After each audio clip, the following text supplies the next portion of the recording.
Hi, everybody. Welcome back to another mental health tip. My name is Myra Janelle. If this is the first time you're coming across my page, today we are on mental health tip number 26, which is how we should view ourselves. And let's dive right in. In a world where a lot is based on outward appearance, how we view ourselves as a believer is based on the matters of our heart. We are to be set apart. And yes, we may be in the world, but we should not be of it as a child of God. How we view ourselves always traces back to God's word. In God's word, it says in Genesis 1:27, so God created human beings in his own image. In the image of God, he created them, male and female, he created them. So to know that we are made in the image of God, is so important because that is a perfect example of how God has designed us to be. God says also in Deuteronomy 28:13, if you listen to the commands of the Lord your God that I'm giving you today, and if you carefully obey them, the Lord will make you the head and not the tail, and you will always be on top and never at the bottom. I think this is also important as how we should view ourselves, because it is a reminder that when we are walking with God and when we are in step with him, and when we are being obedient to the instructions that he gave us, he reminds us that we will never be fallen, or we will never go to the bottom. We will always be on top, and we will be the head and not the tail. I think that is also an important reminder as well.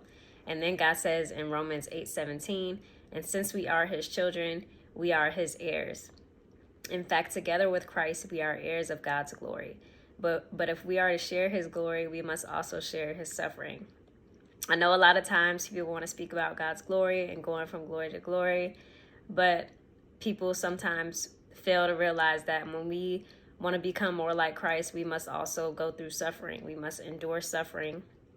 And even in the suffering, it is a reminder that we are able to endure and to obtain strength to endure the suffering as well. So I think that is also important in how we should view ourselves as well, especially when we are trying to strive more and more each day to be like Christ. And then also, God says in the last verse for this mental health tip, Isaiah 62:4, never again will you be called the forsaken city or the desolate land. Your new name will be the city of God's delight and the bride of God. For the Lord delights in you and will claim you as his bride.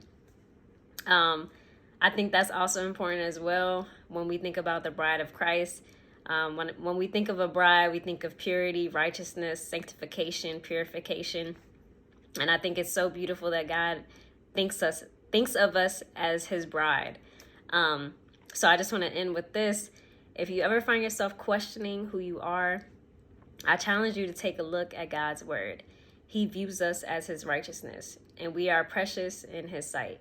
Nothing can top the things that Jesus says about us. And then once you know what God says about you, you can walk in confidence, knowing that you are royalty, you are holy, you are pure, and you are covered as a child of God. When we accept the truths, we can begin to let God transform us in far more ways that we can imagine doing on our own, and we can walk in the newness that he has just for us. So I just want to leave you guys with this. As always, if you are somebody that is struggling with your mental health and you don't know which way to turn, or you have low self-esteem, I challenge you to take a look at God's word and what he says about you. You have to know that God made you to be fearfully and wonderfully made. In his eyes, you are perfect, just as you are. Yes, he will transform you, but the things that he says about you does not change, even in spite of the things that we may think about ourselves. So in God's eyes, we are precious and we are royalty and we are heirs of God. I think it's so beautiful and wonderful to know that God views us in that way. So if we ever forget, God will remind us of how he marked us and how he views us. So I pray that you guys have a good week. I pray that this mental health tip is a blessing to you. And let's continue to keep walking and keep doing the things that God instructs us to do.